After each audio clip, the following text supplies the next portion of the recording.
So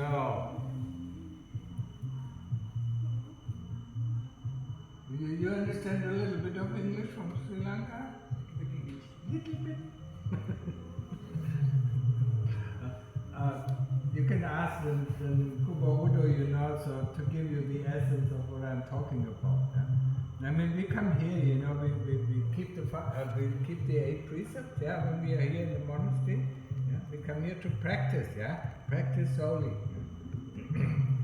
I told the Thais, I mean, this is the forest university, The forest university, everybody can practice on its own, We have very little things to do, In the morning, we eat one meal, And then in the afternoon, we clean the monastery, and that's it, And the rest of us is, practice, We can practice 1 hour of walking meditation, 1 hour of sitting meditation, or we can practice, 5 hours of walking meditation and nobody disturbs us, Or, sit through the night, from 6 o'clock in the evening to 6 o'clock in the morning, 12 hours, nobody disturbs you, So there are no common sittings or common walking meditation practices, it's up to everybody, to make the most of our practice.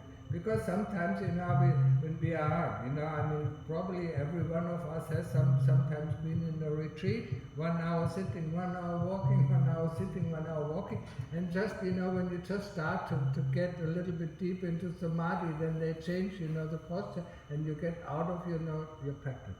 And that's why here in this monastery, the same as the inheritance of Lumta Mahabo's monastery, the Wat Papantat, he also, same thing, Forest monastery, Forest university, everybody can sit and walk as long as he can, So, but, I mean, of course you have to have self-discipline, I mean, we don't sleep, we don't go to sleep, We have 3 postures, We have sitting, we have standing, and we have walking, And we exchange these postures from sitting to standing, or from sitting to walking, and from walking back to sitting, whatever you prefer, Nobody forces you to walk, nobody forces you to sit, If you like walking, then walk, for 6 or 7 hours, And then see, and get the mind calm.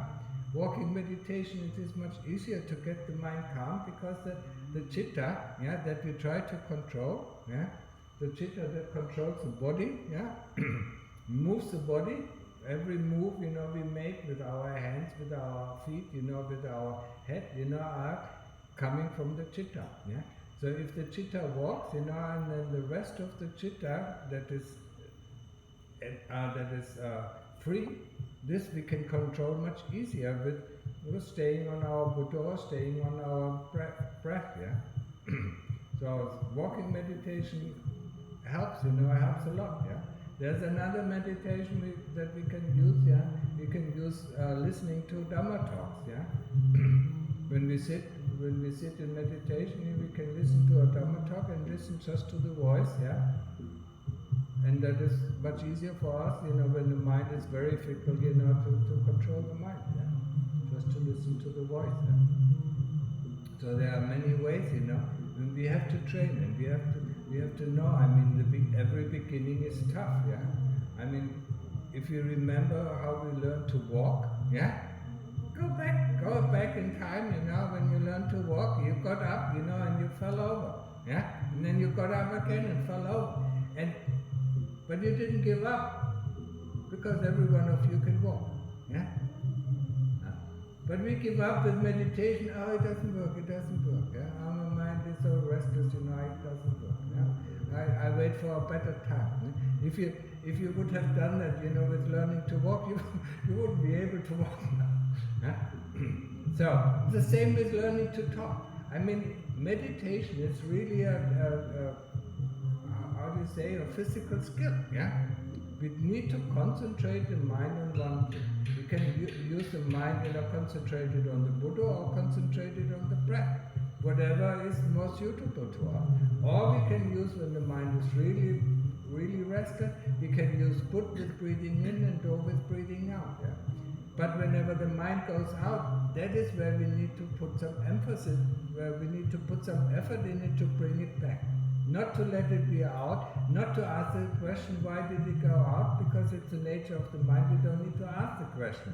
Or where did it go? Because that just leads to another thinking. We see thinking, then we say thinking and return back to the Buddha or return back to the breath. Or we see memory, not being interested, or we see images not being interested, we just return back to the Buddha or to the breath. That is the training, and we do that, 24 hours a day, as much as we can. Before I explain, the less you sleep, the easier it is to get the next day, into your own practice. The longer you sleep, you sleep, you have a deep sleep of about 1.5 hours or 2 hours, and the rest is dreaming. And this dreaming, upsets us, upsets the mind. And when we wake up, we are too lazy, to get up, and practice, And when we practice, we have to get all these dreams out of our system again. So it is much easier. In the beginning, of course, you will not be able to sleep only for 2 hours, but 4 hours is okay. If you practice the whole day. If you practice samadhi all day, and that is the beginning. We start with the beginning, of samadhi, and training sati, the clear awareness of what is going on in our heart. So this clear awareness knows when a thought comes in, when a feeling comes in, or when a memory comes in. This is the awareness that we need to concentrate on. Sati. It's called sati. And when we have sati, we don't have any thoughts, or we don't have any memories. But the sati knows, the knowingness knows, if there's a feeling coming up, the knowingness knows if there's a thought coming up. And if you stick at this point, we are not interested, just see the thought passing by and the memory passing by, and we don't take any interest in it. That makes our practice much easier. But in the beginning, we have to fight, because the kilesas have only one task, to pull us out. That is their nature. We have developed this nature, going out. And especially nowadays, the chitta is going out so fast, that we can't even catch it. Because we have this nice toy that is called a smartphone. And then when you see people handling the smartphones, you can't even imagine that they can be staying on the same object for more than 2 or 3 seconds. And that's why it's so tough, especially for the young generation who was brought up, with the smartphones, to easily concentrate. But that's why we're here. The way out, or the way to Nibbana, is seen, samadhi, panya, is sila, samadhi, and panya, and wisdom. And this is the one that we are practicing here. So the 8 precepts we keep. We don't worry about them. We just keep them. We are not in clinch with the 8 precepts. We just keep them, and that's it. And then the next thing is to train samadhi, by using the Buddha or by using the breath or both. In the 3 positions that I talked about. Standing, sitting, or walking. And with walking, don't think about, I'm going to sit for 1 hour, 2 hours, just sit, And if it is less than 1 hour, then force it, If it is more than an hour, it's okay. Walking, you just take this one path. This one path I want to be with my Buddha.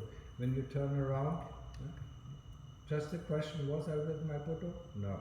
Okay, this one path, and then you turn around, this one path I'm with my Buddha or with the breath, and then you check it every time. And that actually gets you, when you do that honestly, it gets you very, very fast, into samadhi. Because, you check, when you sit, the mind can go out, for half an hour before you even catch it, But when you walk, at every end time you check, if you're with the Buddha, and then determine again, just this one path, be it 20 meters or 30 meters, I will be with the Buddha or with the breath. mean, then concentration starts to get much easier. And walking is already easier to maintain your concentration than sitting. And sitting, the mind often goes off, or it goes sleepy, gets tired, and it nods off, and we don't know, what happened, yeah. But some people, like sitting, I mean, I myself like sitting, But when my mind was very restless, and I did a lot of walking meditation, walk for 3 or 4 hours until the mind reached samadhi. Yeah? And samadhi is the ability to have no thoughts and no memories coming up. Yeah? There are still feelings around, but there are no thoughts and memories. Yeah? So when there are no thoughts and memories, there is no future, there is no past. Yeah? And we are free. Yeah? We are not lonely, we are not afraid, we are just happy. Yeah? And that's what people look, for all our life. We look for some sort of happiness, but we look for the happiness in the wrong places. Yeah, the happiness arises in our heart. Yeah, but also the sadness arises in our heart. All the feelings arises, all the thoughts arise in our heart. Yeah, and that's where we actually have to look. Yeah, for it. And train ourselves. To see. Yeah, what is the cause. Yeah. And when we see the cause, uproot it, yeah, and then it doesn't come up, yeah. But most of the time we just give in, yeah. Into our thoughts, into our memories, yeah. Oh yeah, that would be nice, or next year yeah. I mean, we don't even know if we are going to live next year, yeah. I mean, we can die any moment, yeah. We don't know what is going to happen. This one moment where we are present, that is the moment where we can make decisions.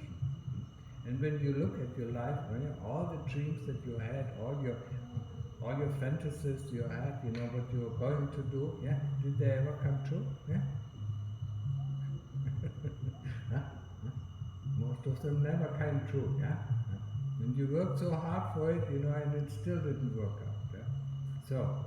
Forget about it, stay in the present moment, because in the present moment, that is the only moment where we can make decisions.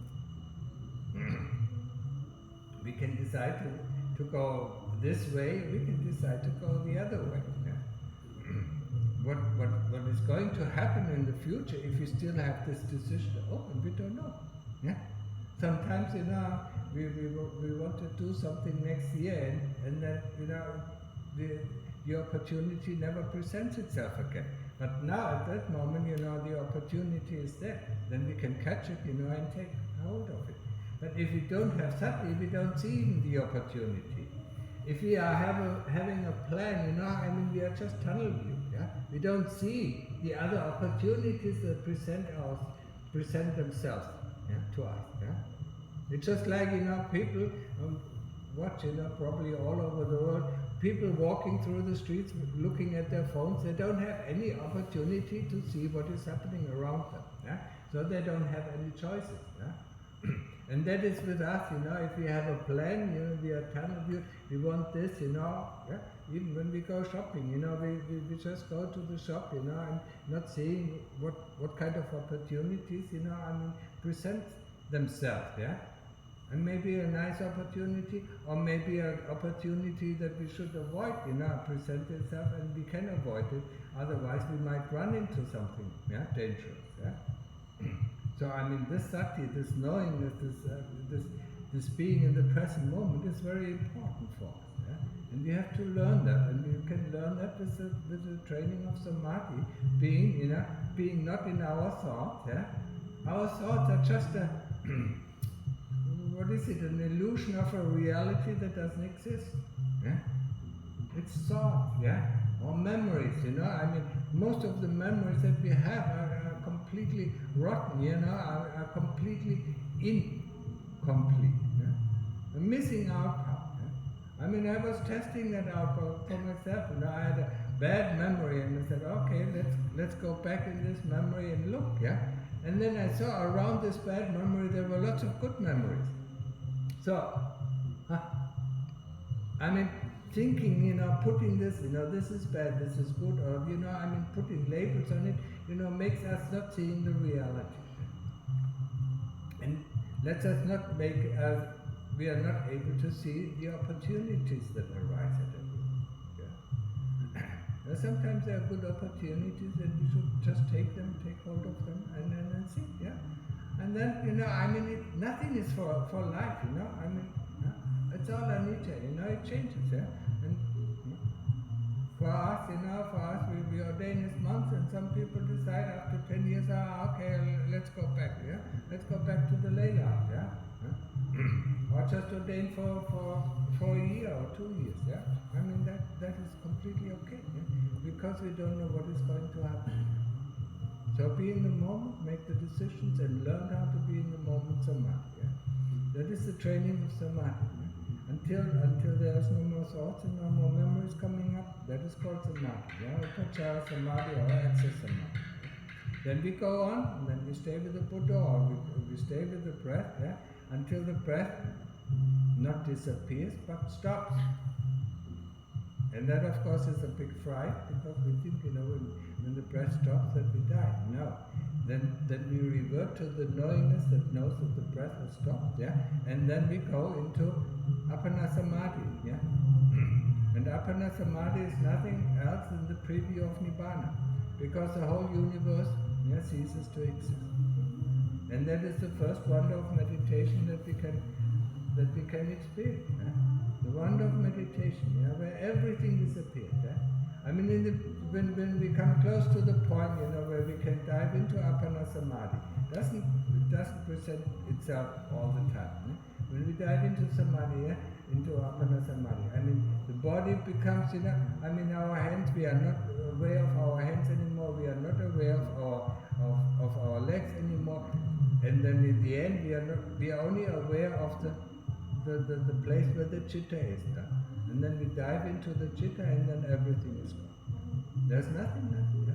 There's just the pure knowingness left. Yeah? And the pure knowingness that doesn't know object. Yeah? That's why it's also called one-pointed. Yeah? When subject and object merge into one point, we cannot say anything anymore about it. Yeah? Our whole language, and the way I have to teach you, is the language of duality. Yeah? There's a subject and there's an object. Yeah? So in the beginning, the subject, yeah, the chitta, observes the breath, or observes the Buddha, knows that there are thoughts coming up, knows that there are memories are coming up. Yeah? But the subject and the object are two different things. When these two both merges, we cannot say anything anymore, because the whole universe ceases to exist. Yeah? And then we can see, the whole universe is just an illusion, yeah? Made out of the five khandhas, yeah? Of consciousness, yeah? Of thought, of memories, yeah? Of associations, yeah? Of feelings, and of this body. So anybody, anybody who is intent, can experience it, yeah? But it takes some time, yeah? It takes some practice. But upachara samadhi, where thoughts and memories cease to exist, yeah, or stop, yeah. That is enough for us, then to go into the third phase of investigation. And what do we investigate? We investigate the five khandhas. Yeah? And what is the first khandha we investigate? The khandha that we are, that we think we are, this body. Yeah? We need to separate ourselves from the body. We need to see the body and the chitta, yeah, are two different things. Yeah? And that is a very difficult thing, yeah, because all our life we live for this body. Yeah? We work for this body. Yeah? We are born for this body, and we will die, yeah, because of this body. We get sick because of this body. But we cannot think of anything else. Yeah? We cannot think that we are not this body. Or we cannot imagine that we are not this body. It is just like, it's a nice example, and I always bring it up. It's like we are born in a car, yeah, and we die in the car, and we have never gotten out of the car. Of course, we believe we are the car, yeah, and we can move it. Yeah, it has forward, backward, and we can turn right, and we can turn left, and all the nice, things now in the car, entertainment functions, all in the car. So what is the use of going out of the car, But once the car breaks down and cannot be repaired, then the driver gets out of the car, and looks for a new car, That's what normally happens in the world, A passionate car driver, he looks for a new car, once his car is broken down, and cannot be repaired. And that's the same with us. Once our body dies, our chitta automatically looks for a new body, And depending on our karma, we can get a body of this kind or a body of that kind.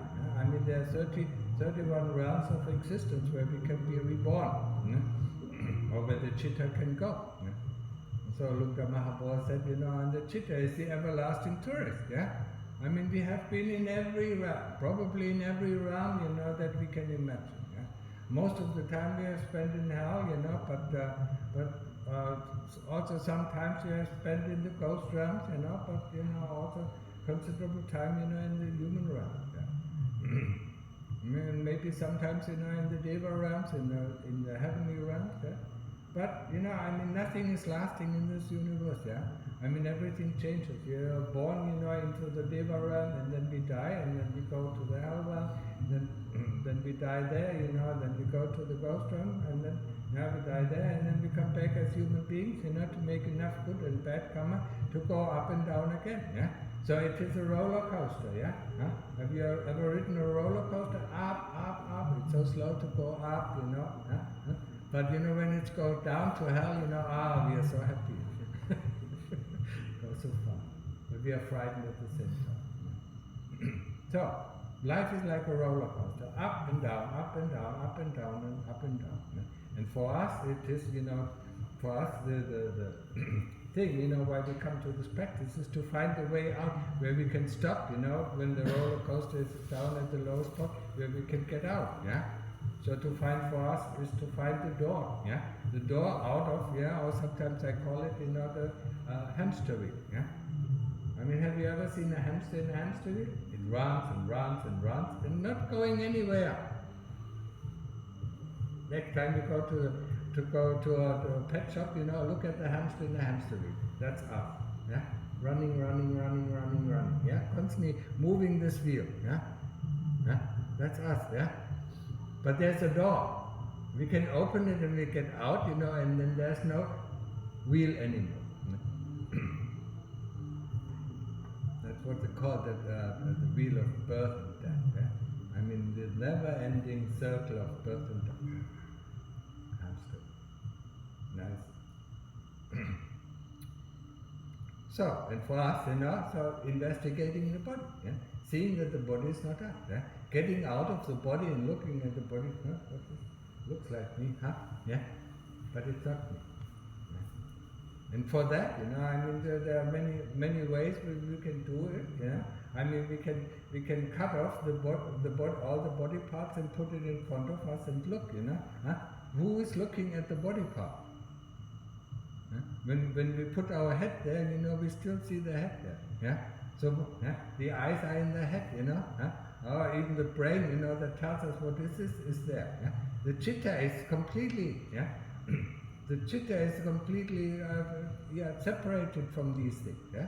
It's just like, we use a computer, we put all the things that we like into this computer, our games, our software, our things, In the beginning, the computer is empty, it doesn't have anything, So we put an operating system, then we load our programs, then we load our games, and we forget that we are the ones, who loaded it, And that's the same thing when we are born, we load everything into our brain, And then forget about it, and then we think we are the brain.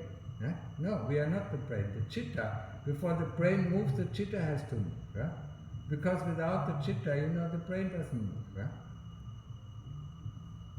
And this is something that we have to get clear through investigation. So put all the body parts out until no body part sits here on the seat, and then look at it, and then ask what is the body. And if you do it, if you really see all these things, there might be actually a separation coming up where the chitta is, where the chitta knows that these are body parts. Yeah? And this separation is very important. Yeah, I mean it is the third fetter, or sometimes inside the second fetter. Yeah, the identification with the body. Yeah, so to think that we are the body. The first fetter is the fetter of doubt. The second fetter is the fetter of not keeping the precepts. Yeah, constantly fiddling. One day we keep it, and the other day we don't keep it.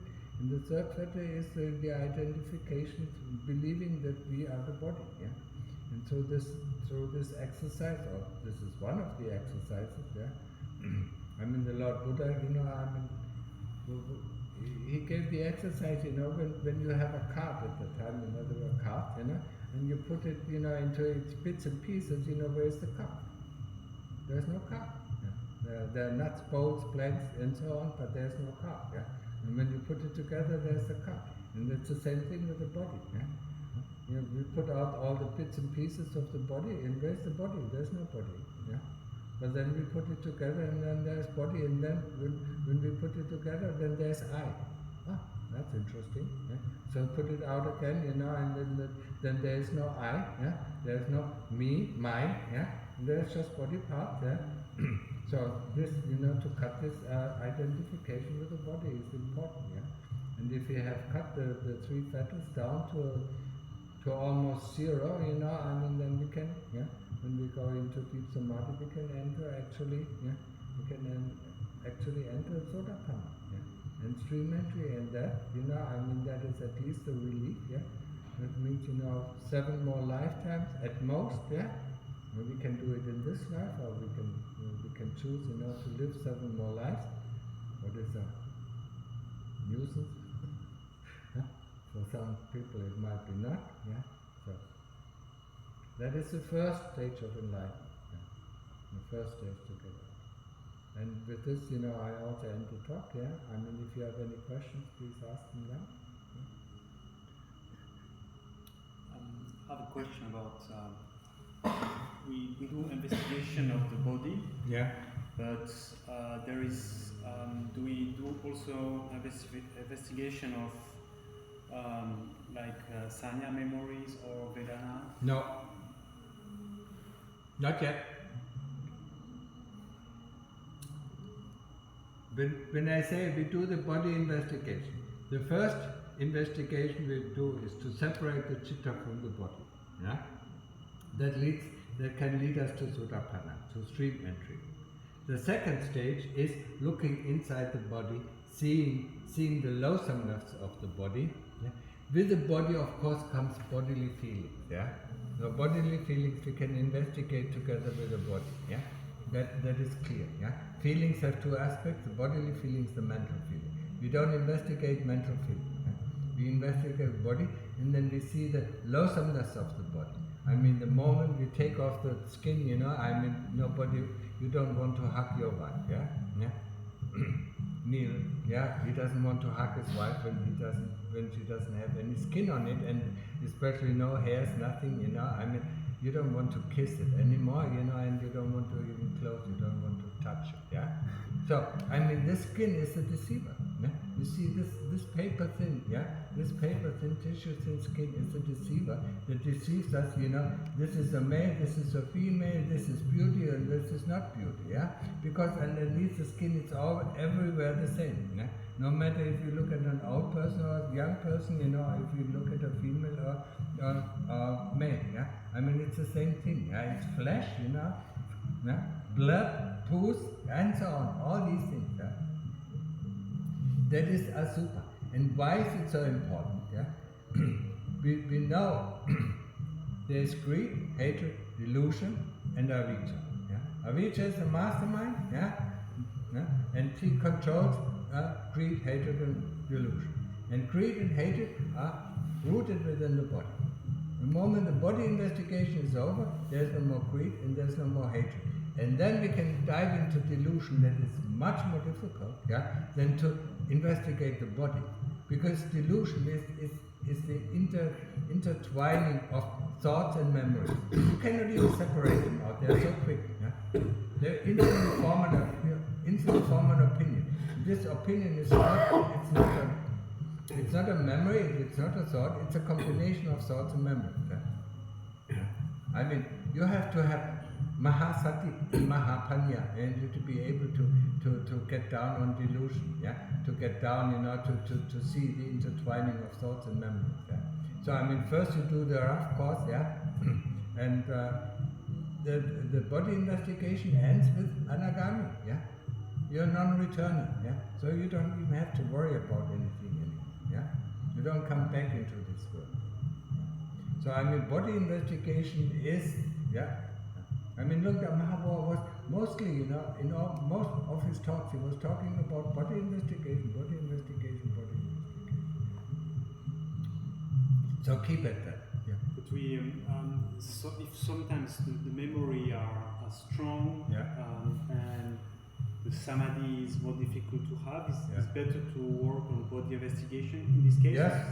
Yes. Then just like I said in the beginning, we might need, we can use some thought. Sorry, I explained it in Thai. I explained it in Thai, how to do the body investigation. Investigation, I mean, there's a wrong concept in the West that investigation is thinking about this and thinking about that. That's not investigation. Investigation is asking questions. What is the body?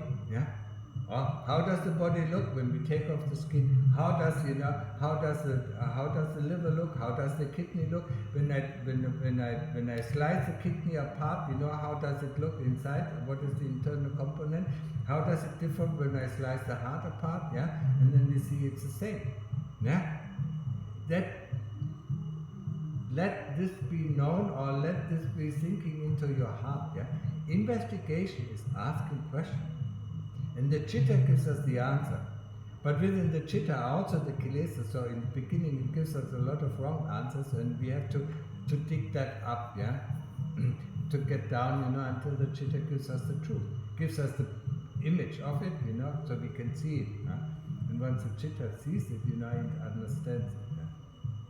It's just like, when I say, a little child, who has his hand on the fire, and constantly looking the other way, I mean, the moment it turns it, its view onto the hand, then it sees that it's not the shadows that it sees outside that is burning itself, but it is the hand that is on fire. And then you don't have to tell the child, to pull the hand. It's automatic. And that is the same. The moment the chitta sees the truth, it lets go. It's not interested because it sees it's burning itself. And once it sees it's burning itself, it instantly lets go. And that is the quality of the chitta. We cannot let go. The mind can let go, cannot let go. What we can do is not to delve into, not to follow our thoughts, not to follow. This we can control, but we cannot control to let go. It's also very often a wrong concept, taught in the West. Just let go, I mean, that was the reason why I came here. I said I can't let go. You teach me and let go, and yes, but it comes constantly, it comes up again, So it's not letting go, And then I came to see Lundama Boy, and then he said, no, some people say you let go, Tell an ant that is on the roof, let go, and then it falls to the floor, But it doesn't know this command. It knows the command, putting one foot, in front of the other, or 8 foot, how many foot, ant has, And then it can climb down, and then it is on the floor. So once the chitta sees the truth, it lets go, automatically. And we cannot control it, we cannot tell it to let go. We cannot dive into it, we can say, I don't want to do it, and then we don't want to do it, and sometimes we want to do it, but we can train ourselves not to do it, but it's not the same as letting go. Letting go of the chitta. Okay? Is that body investigation, this revulsion we will have toward the body, it's working also toward the worldly things, like, so it's a mirror of that world? Yeah, but, I mean, greed whatever you want in the world is connected to this body. Yeah? When you see some food, it's connected to this body. When you hear some music, it's connected to this body. It's all connected to this body. Yeah? To the functionality of the body with the 6 senses. Yeah? Yeah? If you don't have any senses, you wouldn't carry these 80 kilograms of flesh around with you. Yeah? But through the senses, we have the feeling we live, So whatever we want in the world, is connected to this body. Once we investigate the body and see that there's nothing to it, yeah. Then we also let go of the worldly things, yeah. But in the beginning, I also told the Thais, in the beginning, when our sati, our samadhi is not so strong, we can use thoughts and memories, to remember how was it, go back in time, when I learned how to walk, or when I was in school, to remember these times, and also, with the memory also comes feelings up, to see these, yeah, to go through the stages of, being born, the learning to walk, learning to talk, going to school, and then, yeah, getting a job, working, getting a wife, or getting a husband, and go through all these steps, and then we go, to our parents or to grandparents when they die. Then we can use this thought in the beginning. But investigation in itself, the real investigation is asking the right questions, yeah? And getting the answers from the chitta. Okay? Any more questions? Yeah? How to practice samadhi in a standing position? You just stand still. And you don't move, you close your eyes, yeah? When walking, you cannot close your eyes. That's not very helpful. So it's very similar to sitting position, but you stand, yeah? When I was a young lad, I went to Greece, and I visit these Orthodox monasteries, yeah? And, overnight I stayed with one of these monasteries, and these monks were standing for 6 hours and chanting, yeah? I was amazed, how can they do that, yeah? After 1 hour, oh no, that's nothing for me. So, for some people, standing is a very, very valued option, yeah? There actually was, I think it was Lumpur Chop, yeah? Lumpur Chop, I like to travel, and in the night, he wanted to go to another village, but there was a tiger-infested forest between this village and that village, and the villagers said, if you go through, the tigers will eat you, yeah? He didn't listen, yeah? He wanted to go there, yeah? So he came, and then it was getting dark, and then he saw a tiger in front crouching, to jump on him, and then he looked behind, and there was another tiger trying to jump on him, and then he just said, put, and then he was gone, and the next time he woke up, was when it's already was dawn, and the tigers were gone, and then he went out, to the village, and the villagers, how did you do that? Yeah. So, you can even go, and the sitting position and the standing position, you can even go into Appana Samadhi where the whole world disappears. And then of course, when you're completely still, the tigers will not attack you. So that goes. Okay? Okay. Fight. Yeah. We're just like boxers in the ring, and we fight, against the champion, and each time the champion knocks us out, and once we wake up, we go back into the ring, fight. Wow. Breath, or investigation. Okay? Then we close the session, yeah? So you tell them the essence, yeah?